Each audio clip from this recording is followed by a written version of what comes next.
Well, welcome everybody. My name is Jocelyn Bell. I'm the editor and publisher of Broadview. I'm very pleased to be here moderating this panel. I'm not an expert in decolonizing journalism. I'm a dabbler at best, but I'm somebody's very curious and willing to learn, and that's the spirit I'm bringing to this, and hope you are too. Um, we are not trying to solve the problem of decolonizing journalism today. The whole question, we're not going to figure it all out. So they're not going to be these simple tips that you can check off and say, okay, done it, and we're done. So what we can do is look honestly at Christian publications history and listen to people who have helped us understand that history and what it means for the stories that we tell today. For me, this topic is abstract because I lead a publication with a very long history. Right began in 1829 as a Methodist newspaper called the Christian Guardian. And that means that we have inherited a remarkable archive, but it also means that we've inherited responsibility for what that archive contains. So back in 2018, when I became the editor and publisher, I read a headline in the National Geographic, and it said, "For decades, our coverage was racist. To rise up above our past, we must acknowledge it." And that magazine had asked a historian to examine their past coverage of people of color in the United States and around the world. So when I read that, I remember thinking, well, what would happen if we did that? If we looked seriously at our own archive and what would we find? And just to know, the Christian Guardian is our predecessor publication. And that's what it was called from 1829 to 1925. So that's a period of time.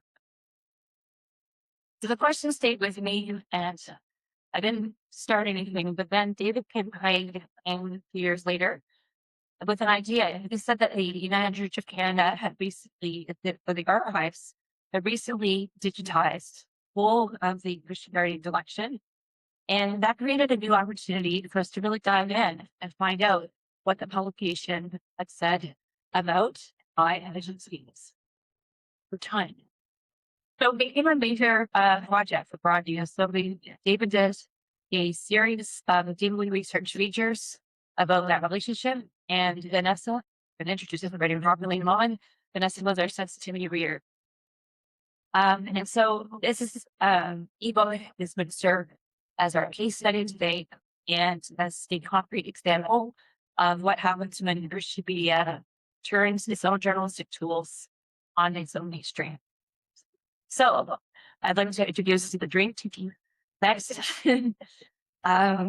So first, to my left is David Kim Craig. He's a minister, a historian, and a teacher of church history and religious spiritual leadership at Emmanuel College. He's written extensively for Broadview, and his work is the backbone of our Unsettling Story project.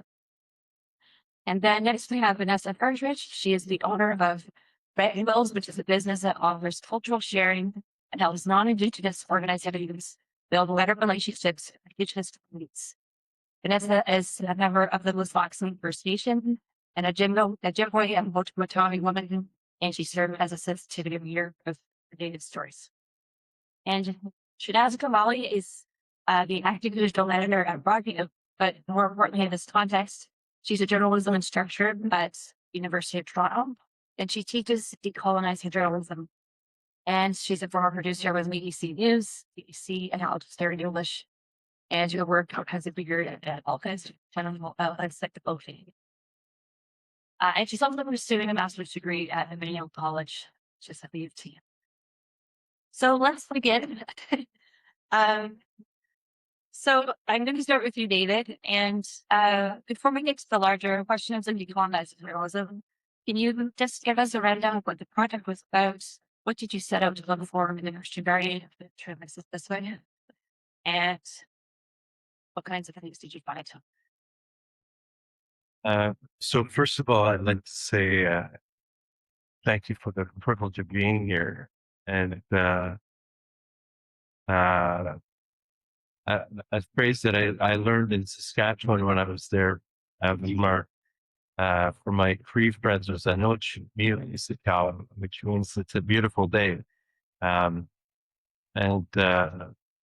It is. It's an honor to be here in front of all of you and with my colleagues. Um, my the project was born in my life a long time ago. I was raised in Sudbury, Ontario, and we had. I don't have any Indigenous people in my family, but we became close friends with a number of people who became very important to my family at large. And so I started learning about Indigenous issues. I started hearing stories of the incredible number of Indigenous people in prisons and people going to work which end in prisons, the removal of Indigenous people from lands. And so when I was growing up, I was left with this question in my mind: why are things like that? And so I didn't have a chance to really delve in and look. And later on in life, after becoming ordained and serving a number of ministries, I got a chance to go back to school and took a course in history, a PhD. One of my majors was Indigenous history. And I got to learn there that Indigenous, the relationship between settlers and Indigenous people hasn't been always the same. It's actually uh, undergone a number of important changes. And I was curious when then I realized that the Christian Guardian was had become digitized, and it would be easy to we need to dig in and find out more about it. Um, I was curious to see what kinds of changes have occurred in the relationship between Indigenous people and settler people in Canada over time, between the church and Indigenous people over time, and particularly since the Christian Guardian, which is the publication that you're referring to, that goes all the way back to 1829, was started by a guy called Egerton Ryerson, who has become a very controversial figure in Canadian history. Um, so I think, what does this magazine, this publication have to tell us? Um, so I was really curious and very happy that I got the invitation to speak to explore with Radu, and I did indeed find that there were some remarkable changes that occurred. Um, and what I discovered was that at the very beginning of the publication, there was in fact uh, a considerable number of Indigenous contributors. So the magazine had a strong relationship with the Indigenous community in 1829 and the first decades of that relationship. And then Indigenous voices were being published. Now, all the Indigenous voices that were being published were Indigenous missionaries who had converted to Christianity and developed that it was important to convert other Indigenous people to Christianity. But because they were good listeners, they were also reporting what people who disagreed, Indigenous leaders who disagreed with them, felt. And I got the sense that through the Christian Guardian, if you're reading carefully, you pick up all kinds of things about the Indigenous community. You would get a lay of the land, where they were, who the major players were. You get a sense that these Indigenous leaders who were writing about a third of the Indigenous content, which made up about 8% of the entire publication in the first year, where what their thoughts and feelings were, and also how much they value their culture, that they were publishing in Anishinaabe Bemoin, the language, the Ojibwe Anishinaabe language in the magazine. They were using the magazine to promote the language. So it was all really, really interesting. And not to say that there weren't some strong settler uh, prejudices that were in conflict with these Indigenous writers. But that voice was there. And then I discovered that slowly over time, that voice disappeared to the point where um, Indigenous issues were completely being articulated by non-Indigenous people, and people were thinking in terms of justice, things they were promoting as justice, things that we now understand were complete injustices, like residential schools. And I could see that transformation taking place as the Indigenous voice slowly disappeared from the magazine. So that was one of the changes that I discovered. And so that maybe I've done enough. Yeah. Thank you. So I'd like to talk to Vanessa. And Vanessa, you came to this work as a sensitivity consultant. So Vanessa was reading before we published his article. She would read them carefully and make some very thoughtful recommendations about, some of the bias that might have entered into the language and how we could fix that, or questions that we hadn't really answered well enough. But tell us a little bit about your work through Red Bills, because you're sharing cultures and helping non-Indigenous organizations build better relationships. And so just, tell us a little bit about that work and why it's important. My name is Jet. Good morning. Thank you for having me here and being a part of this panel. Doing this work is it's tough sometimes, and sometimes it's good. Sometimes it's easy. Sometimes it's not. It's important to do this type of work because there's a lot of people who have questions and you don't want to ask questions to Indigenous people. There's always the worry that you're going to say the wrong question, you're going to ask it wrongly, you use the wrong terminology, you use the wrong words, you're going to really harm the relationship that you're just trying to build with somebody. So it's important that I do this type of work because not everybody's the same frame of mind as I am now. Like I've taken a lot of healing, taken a lot of my own journey to be on this journey to help other people. Not everybody's in that frame of mind or in that spot. So I've tried to be that buffer between white people and non-Indigenous people because it is tough for some of them to have these conversations. And it's tough for them to open up about certain things because one of them sometimes people get triggered and to be prepared to offset that trigger, and then we trigger somebody, and it could be a long time to try and calm that person down. So it's important to have and build really good relationships with Indigenous people. I've been doing review or rapid for a little while, and I came into that from another parishioner that I met along the way when I was doing reconciliation work. And at that point in time, I was not going to church. It had been like decades since I've been to church. I was going to church with my grandmother. And it's been probably about a year now since I've been actually actively going back to church, which is good. Again, it's part of that film journey. If you need to watch the financial with Christians, you have to be able to walk in their path as well along beside them. So I'm back on that path as well. Not that I never was. But my grandmother went to another school, but she still had faith, a deep faith in her journey with God. So it was important for me to connect that as well. But certainly back around to the question.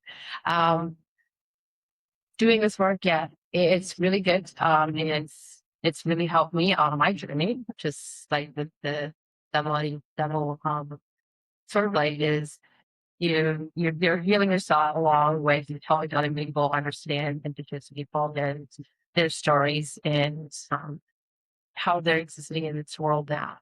And it is existing in this world now. We're talking about Indigenous people who have been colonized for a long time and displaced on their lands and have had their culture and their language removed. It is a huge journey for them. So it's good to understand those aspects as well when you're talking to just people building those relationships. It takes time. It doesn't happen just overnight. It takes time to actually build those relationships. Thank you. Shanaz, this is going to you. So you've been teaching, we talk decolonizing journalism. And so for people who don't really understand, have an idea what that means, and feels a little abstract, but what does that mean exactly? Decolonizing journalism is really about decentering the colonial ways of thinking and teaching and learning, disseminating news, I guess, in the context of journalists and media, right? So to look at journalism with a decolonial lens is really about taking a step back and looking at being really interested in yourself and looking, and not just at your own methods of producing news and storytelling, but also just looking at how the industry has been doing things for such a long time in a certain way. So, for example, like, diversifying your sources, but also thinking about power. Like we know about DI, right? We've learned, right, that you want to try to maintain a representative newsroom, like you want to have lots of different ethnicities and communities represented in your newsroom. We've learned already about how it's important to diversify your sources of information, but I'm not talking about that. Like decolonial journalism is more about looking at power, looking at systems of power, and looking at how those institutions of power that we report on so much, in our news content, how they actually shape the stories that we're telling, or sorry, the way that we're telling those stories, how they shape the framing of, our news stories. So it's quite different. And my colleague, Dan David, who was a Mohawk journalist in Canada, passed away sadly very, very recently. And, he was a legendary journalist in Canada. He was one of the members of ABTN, that original Closed Television Network. And he was a great mentor for me. We worked together on this course that I teach at MOT, and he really taught me a lot. And one of the things he used to say was, looking at things with a in a decolonial way often means like looking at your newsroom, looking at the way you produce news in a way that makes you look at like where we've come, with the mindset of, hey, where have we come from and where are we going? Which is really profound if you think about it, right? Because how many of us get caught up in the daily news grind and just, we're almost like robots, we're like, okay, this is happening. This is like a news story that's, hot off the wires. And like, that like the rolling news stories, right? Trump said this today. We need to cover what he said. We need to cover reaction to it, so forth, right? Policy changes. And we're so quick to call on people, find our sources, turn it into quotes, turn out the copy. It's a cycle that we just go through without really thinking about it. And so I think what a decolonial approach requires us to do is to slow down and to say, hey, let's not just cover what happened yesterday and today, but let's look at systems in power that have caused, that are sort of like the reason for why these things are happening today, which is exactly what What Are Leaving You did with this series, and that's what I think makes it so remarkable, to look at sort of legacy that residential schools or publications like Broadview have had on the Canadian media landscape today, because if in doing this series, we really did, well, I was the part of the match when we did it, but what Broadview really did was extraordinary, just like National Geographic did, was to take a step back and say, hey, we're just going to kind of stop what we're doing at the moment, or we're going to, assign a different team to it. Or we're going to assign someone else or a team of other people who are really going to delve deep into our archive and look at how we've done things inequitably and maybe irresponsibly in the past. And then we're going to sit with it. We're going to try to figure out how we're going to move forward in a different way. This is remarkable, right? This doesn't happen in a lot of newsrooms, and it really does need to happen, not just, within the church space, but just more broadly, right? Geopolitically speaking, we have so many things that are happening worldwide that that requires to pay more attention to how we're telling news, right? So I'll leave it there for now. Those are just a few thoughts I have top of mind about what decolonizing really means. So I think everybody in this room works for Christian media or Christian uh, communications. So the question for David is, so what are some of the particular challenges for settler Christian journalists trying to cover the roles of churches in colonization? Why is that extra challenging? Thank you. So there's, I could approach it from a couple different angles, but I'll start with this. I think maybe the biggest challenge that we face in the church is developing relationships with our Indigenous neighbor. Many are actually in our churches, and like Vanessa, and I don't think we fully appreciate the degree to which the North American church is an Indigenous church, that our neighbors and our fellow Christians are Indigenous, and we share a long history together. But settler Christians rarely take the time to get to really know the stories of our Indigenous neighbors. And sometimes we tell ourselves in a big place like Toronto, for example, well, there's no Indigenous people here. I can't find any. But that's a cop-out, because I can tell you in Toronto, there are many Indigenous people living and working again. It's really not that hard to find them.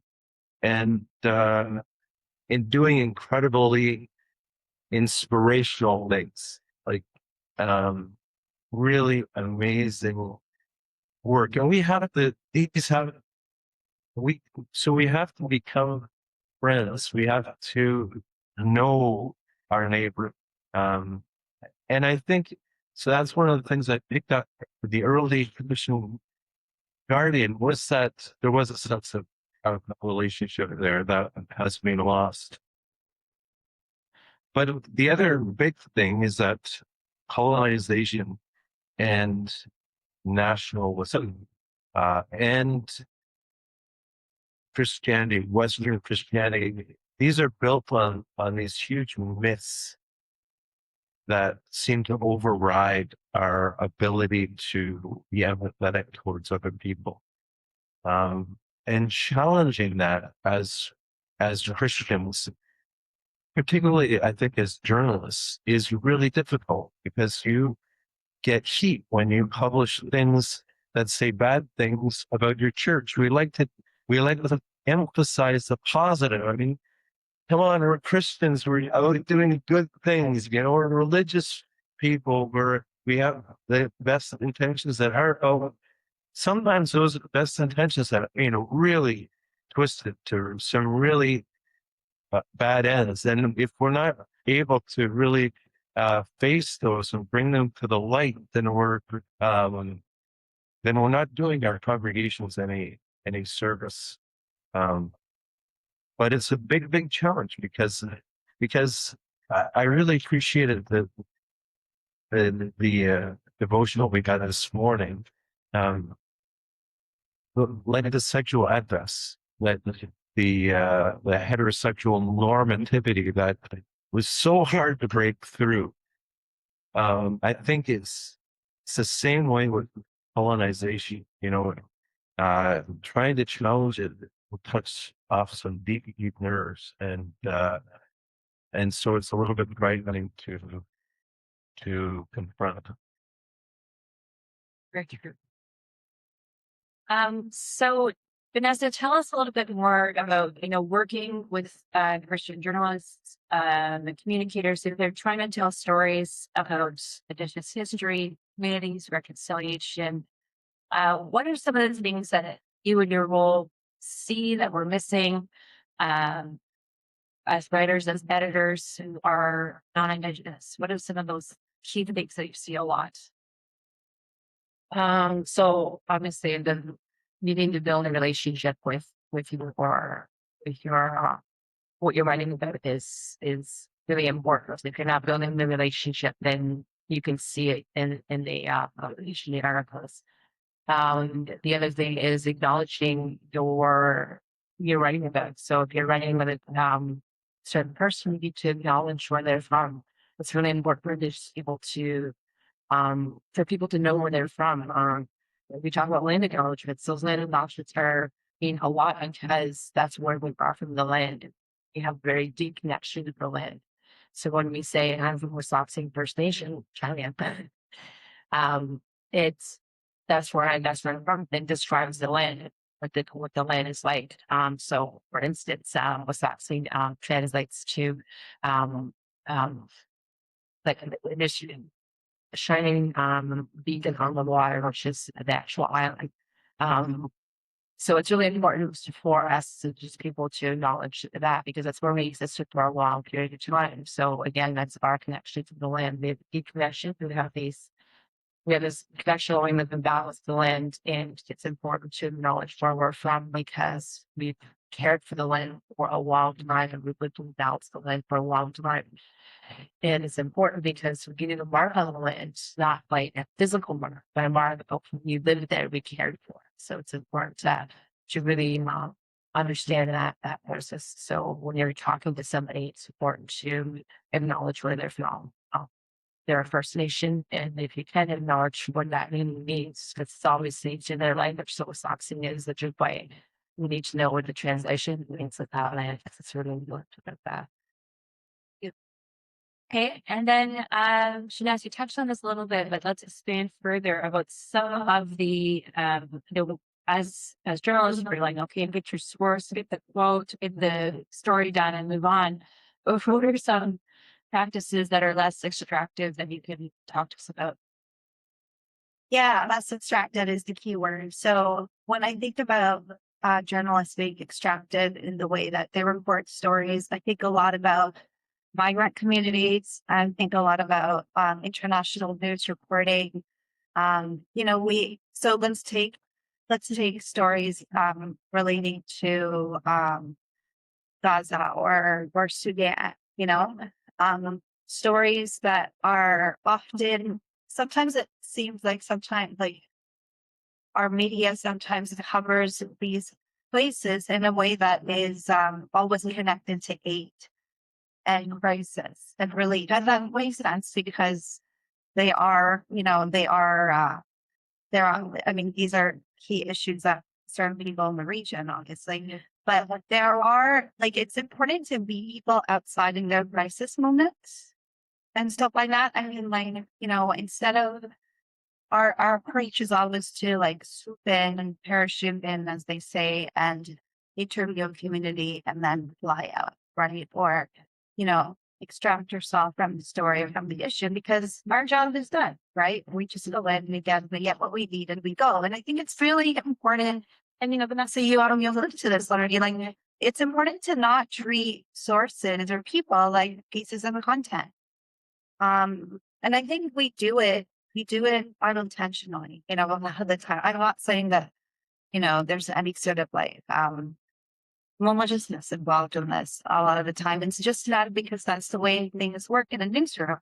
But it's important to understand people in a more meaningful way, to really take the time to develop relationships with communities before you have to reach out to them for a quote about something that's happened to their community back home. And I think one of the best ways to do that, in my experience, is to sort of orchestrate in-person meetings as much as you can to develop those personal relationships that are so important. Sometimes this can be tough, but it is possible to do that. What it requires is time and some capacity, right, on the part of your newsroom. I know when I worked at Al Jazeera English, we would have, and imagine that Al Jazeera is a massive international news network. How do you get to know communities on an intimate, personal level in order to report on them meaningfully? It's really tough, right? And our offices are based in Doha, Qatar, and in London and Washington, D.C. And I worked out at the London office. But one of the things the London office would do to work around this is to invite people from nonprofit organizations like Human Rights Watch, Amnesty International, and so forth, Save the Children, to come in and speak. And they would always be people who were from the region that represented these organizations. And this person would come into the newsroom and talk to us about what the situation was like and give us an opportunity to ask questions. Like Vanessa, you alluded to before, the questions that you always are curious about, but you don't want to ask because you're scared.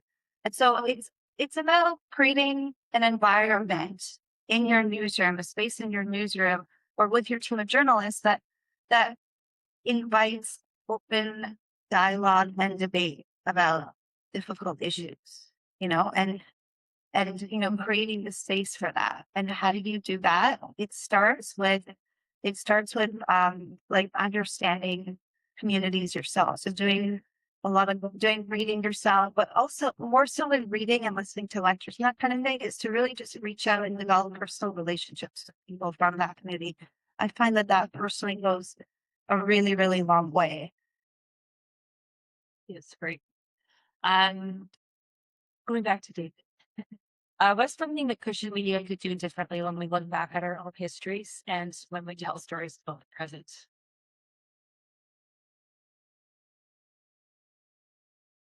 So we've already talked about this the relationship piece. The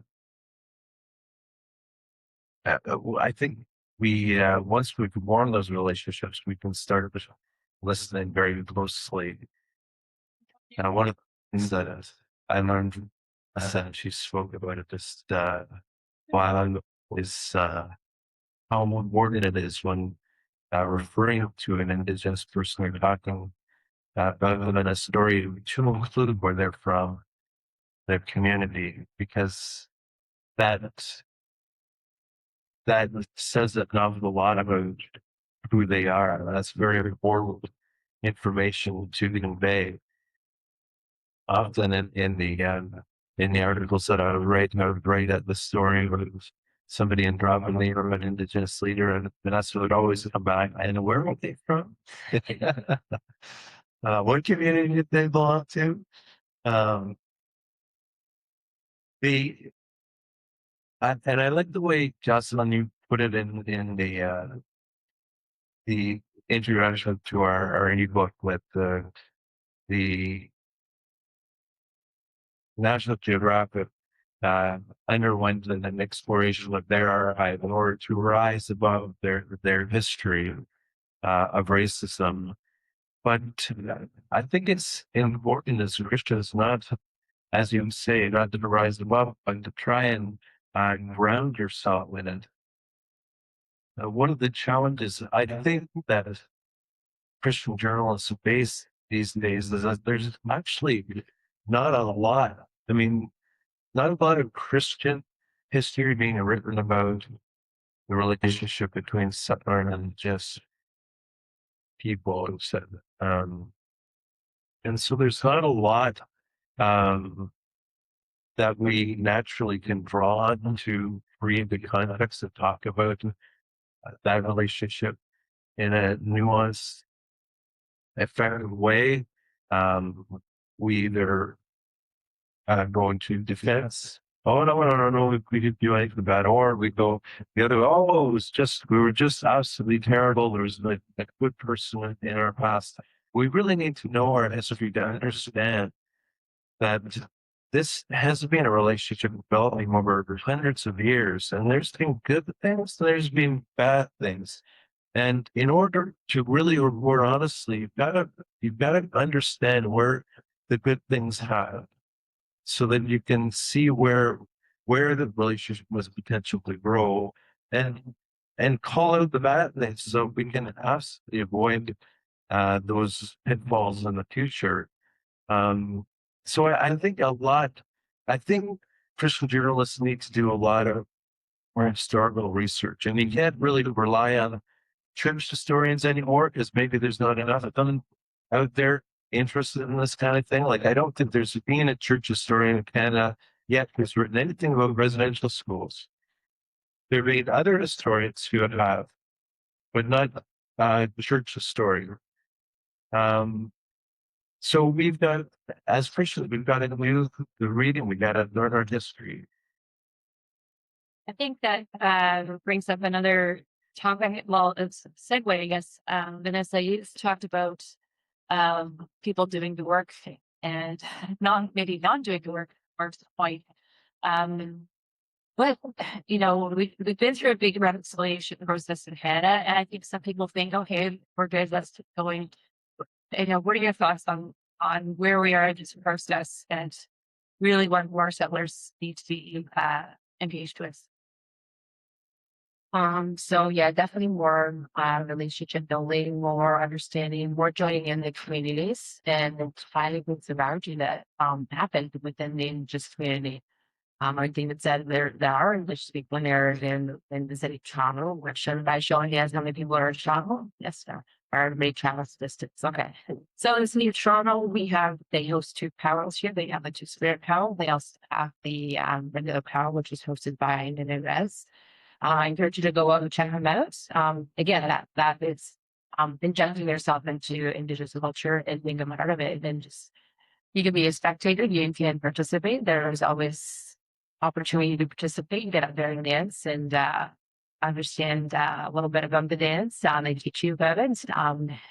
And there's always the people around that we could talk to. I know I've been approached many times at many events and have deep conversations with people. So they've never met before and we have the conversations. So those are the times to get into and build those relationships. And regardless of you're from the area, maybe there may be another power hosted near your community that you can go to and check it out. But it's not just for Indigenous people. It's time to again partake in that ceremony. And it is kind of a ceremony because we play the big drum, which we call the heartbeat of our nation. If you've ever been, you know how powerful it is that when they play the drum, you can hear it's a heartbeat. It's really called heartbeat of our nation, and you can actually feel it in their chest. And a lot of people who just never been, they can actually really feel like, wow, actually I believe I went to that, and how engaging and how emotionally that they got. So I encourage you to do something like that. And if there's so many other things that are hosted in the community that you can go and partake in. And just immerse yourself. You don't have to be rewarding, you could just be participating, right? It's like anything else, any other festival that's going on in Toronto, you're going to just enjoy yourself. Go and enjoy yourself and just learn a little bit of the way. But as Indigenous people, we're very welcoming people. We encourage everybody to come and participate and engage. And that's how you build relationships, is getting out of the community and seeing people and getting to know people. And I've met a lot of people that way. I've seen them at multiple events, and we can ask. We sometimes don't even know each other's name. But it's a time to really connect and see that face in the crowd that you met once or twice before. And that is that relationship building. And then let's build on to another relationship. So I've met other people at events, and I'm like, how does everybody know you? And I'm like, well, I make time to talk to people. And then they connect with them, and then some of the relationship that's built because they were introduced by me. So it's important to do those types of things and meet people and get yourself immersed to decolonize your thought process on joining in with Indigenous people and their events and their ceremonies. That's great. Especially in this time of Zoom when we're all kind of stuck in front of our computers, just showing up and chatting and people somewhere. I think we've probably all wrestled with the idea of objectivity in journalism, and but I just want to ask for anybody who may still feel like centering lived experiences is not objective, is not journalism. What's your response to that? Centering lived experiences is not journalism, or I guess goes against the Principle of yes, yeah. yeah. I mean, I hear this sometimes. I see it. I see industry events organized in Toronto journalism events that actually very recently that are on this subject, and it's something like, well, the topic is something like, well, where are we going with like this woke approach to storytelling now? Where we're throwing objectivity and impartiality out the window. I mean, I really couldn't disagree more, but I do understand where it's coming from. Because I mean, I studied journalism in the UK, and I studied in a very, like in a northern city, Sheffield. I don't know if any of you have heard of it, but it was a very different environment there. And it was really interesting to study journalism there because the story ideas that I would come up with to my professors, um, were, I mean, I think in retrospect now were great ideas, very relevant. Like, for example, there was a Somali community that had recently immigrated to Sheffield, and it was, you know, it was quite a sizable community. And I had noticed in the local press there that no one had really covered anything that had to do with that community. And so when I pitched ideas around that community to my professor, there was an immediate sort of like dismissiveness. I'm like, no, this is not within the public's interest. And which made me think, what is like, who do you think is the public? Right.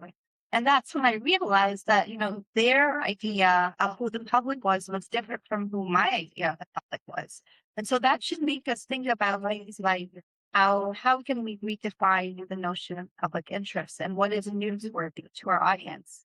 On the subject of objectivity, I think there was an article written by an Egyptian Canadian journalist a few years ago that won a lot of awards in the States and in Canada, actually, by Dissent Matter. And the headline of her article was, objectivity is a privilege afforded only to white journalists. And she talks a lot about how when working at the CBC, the Canadian Broadcasting Corporation, she was, when she would pitch stories relating to Palestine, relating to the Black Lives Matter movement back in 2020, 2021, she would be met with a lot of resistance and scrutiny of her sources. She would be questioned much more about her sources that were from those two communities, way more than sources that would come from any other white communities, right? I'd say.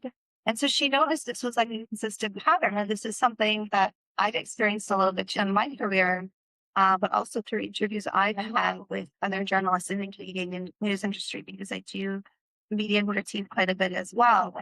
And what you'll find over and over that racialized journalists say here is that their objectivity is questioned in a way that white journalists' objectivity is not questioned. And that's because there seems to be this sort of idea and a lot of editors, senior executive producers' minds that if you are from the community and you are a journalist, you are not able to report fairly on that community. And I really couldn't disagree with this more. I actually think that if you're from a community, you're in a better position to report on that because you understand it and you understand like the nuances that come with it. You understand how it's divided at times. You know how to approach it with care, in a way that other people outside that community don't. So it doesn't make sense to me.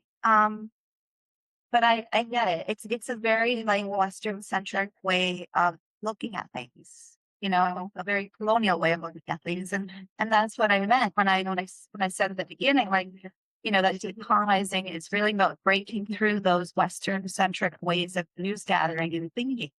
And it's hard to do, right? Justin, you said this already. And it's like you can't say that enough. And you know what? It really does leave you in uncomfortable positions. But what I would say, and it's easier said than done, is it's about time that we as journalists and communicators lead into discomfort.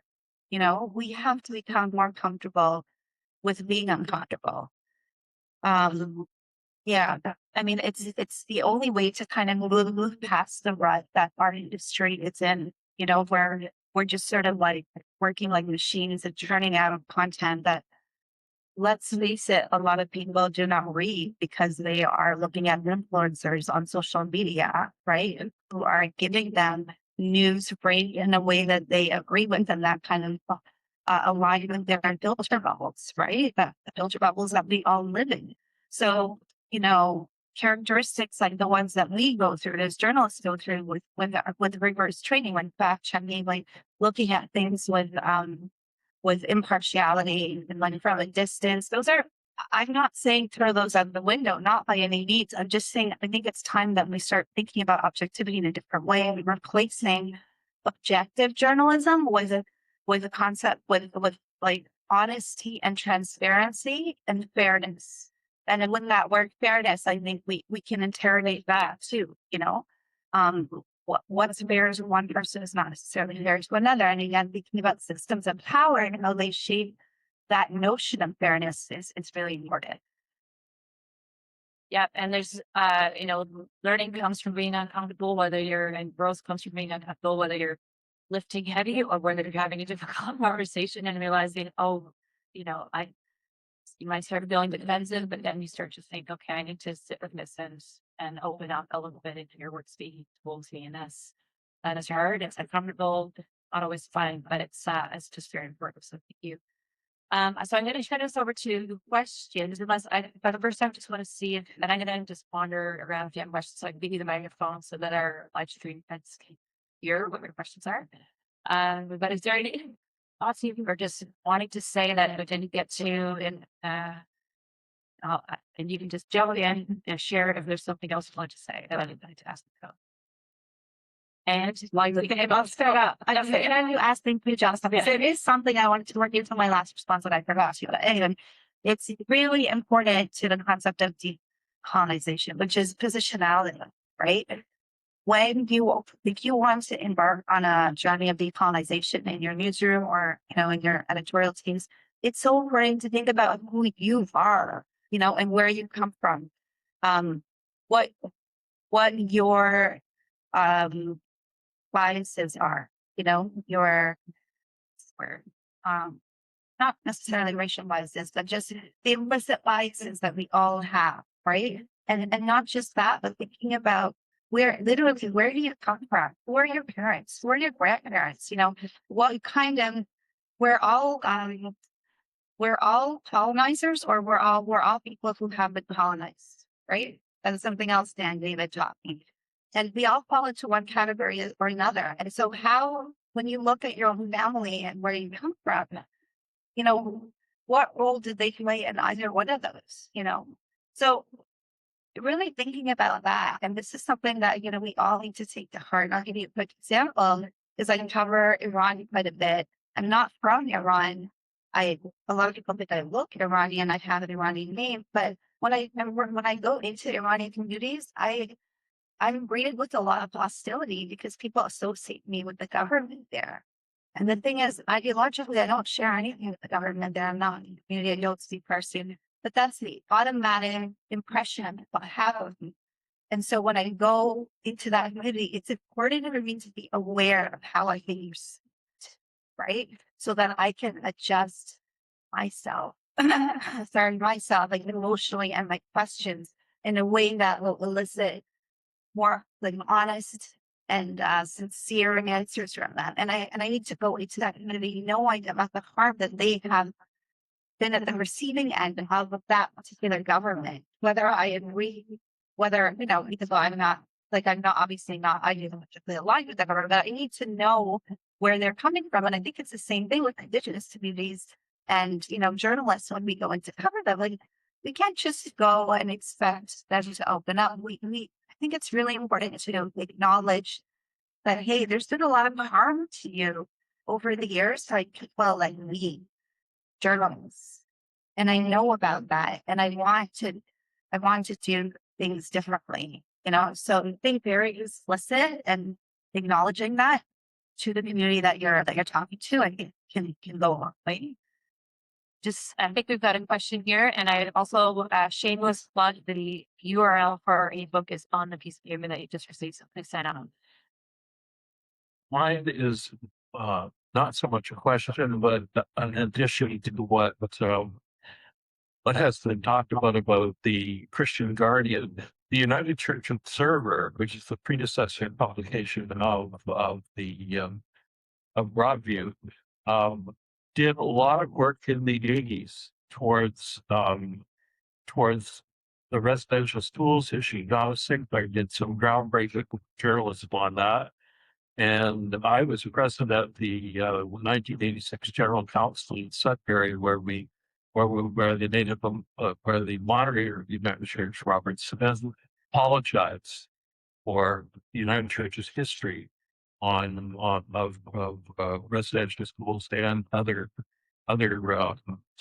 colonizing facets of life in the United Church. And then I went to two meetings, formative meetings of the All Native Circle Conference, which was an effort by the United Church to have a trans-geographical, all Native congregations across Canada to join together and listen to each other and have a voice in the overall governing of the denomination. So, and I also remember traveling for a week with the first Indigenous moderators, Stan Mackay, and we visited a number of Indigenous communities in Nova Scotia, and I took part in a sweat lodge, and it was just a real opportunity to listen and to be present with our Indigenous uh, friends and members of the church. Does anybody want to respond or just take the questions? Okay. Something.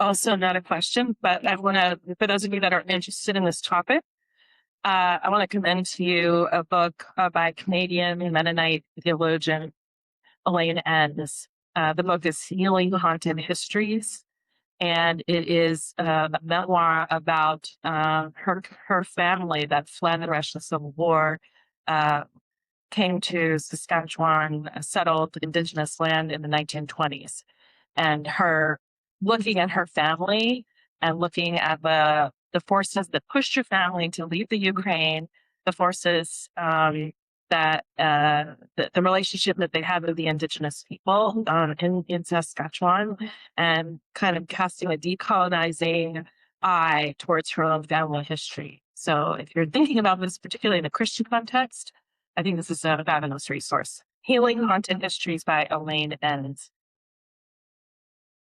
That's great. Carlos. I guess my question is more for the audience. Well, first, I'd like to get an idea of the process of the study. Is that ongoing, or has it been completed? Has it been completed? And if it's been completed, has there been some kind of report of a next steps of what we'll take? And if there is a report of steps, what's in, would you share some of those items?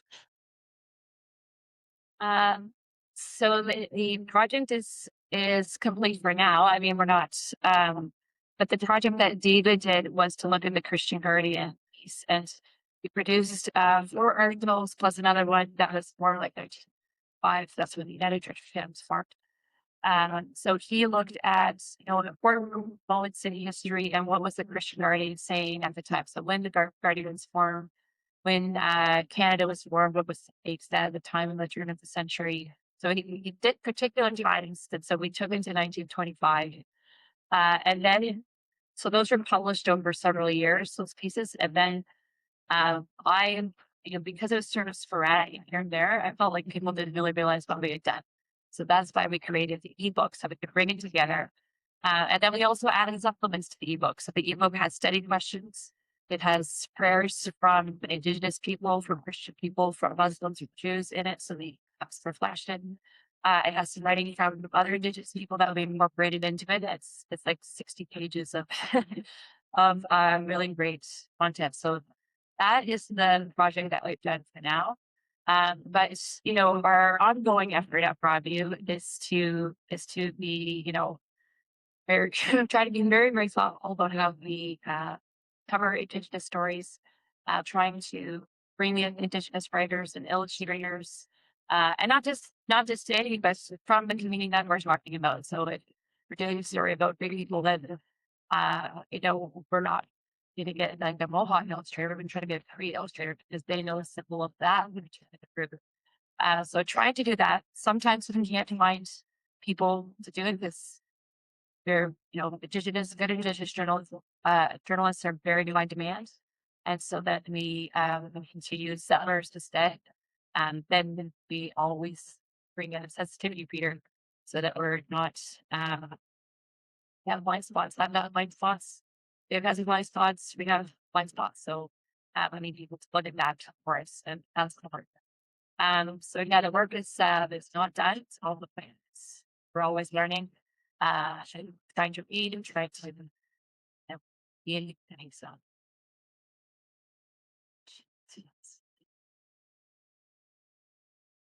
again, that's so much a question. As a comment, some of us were in the workshop on yesterday about caring for yourself as a journalist and in tough situations and in difficult times. And we talked about large events, COVID being one, 9/11, Americans being another one. And the topic of objectivity came up. And one of the participants said that she learned in J school that objectivity was an extras because some of the Associated Press and other organizations that wanted to sell their stories. They were trying to sell them to newspapers and organizations that at that point were either reporting on the right side of things, left side of things, or the right side of things. They didn't have the political ability. They had an agenda. And for the Associated Press and Reuters to sell their stories and to sell their services to each side, they came up with an idea of your objective. We're straight down the middle. We don't pick a side. And so that's how the idea of objectivity came into place. Say that I think you don't enter a story not with your full self. You can't. And you don't leave a story being the same person that you were before you covered that story. You don't leave that story at the door when you go. So I think a little grace for taking yourself into the story. Remember where you're from. That gives you a different perspective. That informs how you report. I mean, it does make and it does give you a depth that you would have otherwise. Perhaps. So some slack on it objectively. And that yes, I do have a question. I am representing that Canadian Mennonite, and I am not ethnically Mennonite myself, but it is quite an ethnically based denomination. And we're the denominational paper for them in Canada. And it's a question, but not a well-formed question. Anyways, what I'm thinking about is when we talk about settler Christians and settler Canadians, my background is that my family have been settlers here for generations, but many of the people in the church that I represent are not. They're really new settlers, either they or they're immigrants here. So there is a huge challenge in expanding beyond those ethnic. I mean, it's happening. It's very much happening. But there's resistance to that happening because they are holding on to something that is fairly recent, and that is part of their experience. So I'm wondering if there's any insight into into sort of decolonizing the stories we tell when there is, and I know there's an impulse to hold on to everyone has the impulse to do what is familiar. But is there any insight to a fairly new immigrant church that is wrestling with holding on to their culture in the midst of wanting to be decolonizing as well?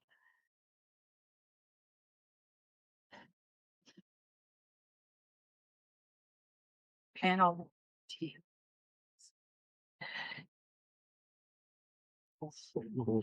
It's all- Yeah, that's a tough one. There's a lot of ideas running around my head about that one. Um, hmm. Yeah, I think I'm gonna have to think about that one.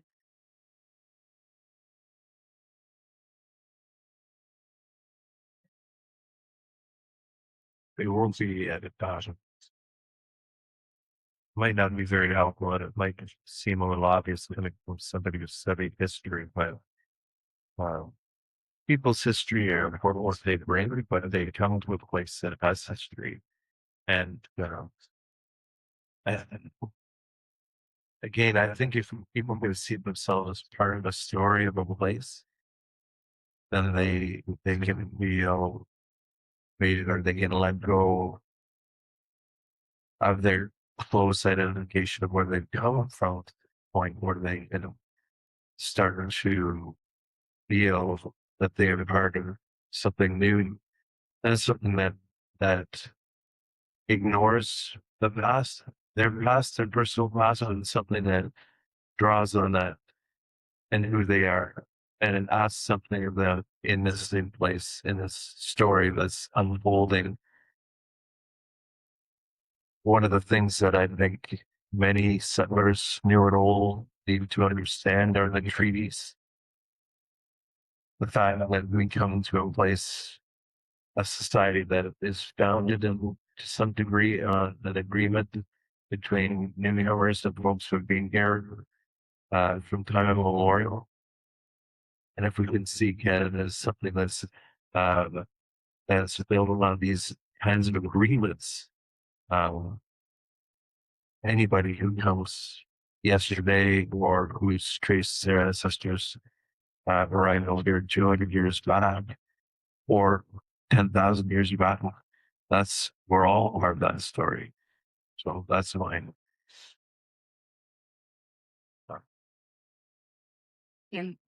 Well, I think we're at time, and I want to give everybody a chance to have a quick break before the next session. But thank you so much, David, Vanessa, Shanaz. This has been wonderful. It's been great to bring us all together. It's just, we've all just kind of been on Zoom putting things together, and so it's just such a privilege to be part of the conversation with you. And so thank you so much for sharing with this group. I hope that everybody can take away something that can make us think more carefully about our journalism and how we do that today. We're talking a lot about history, but it's really what we can do today that will carry us forward into a better future. So thank you very much.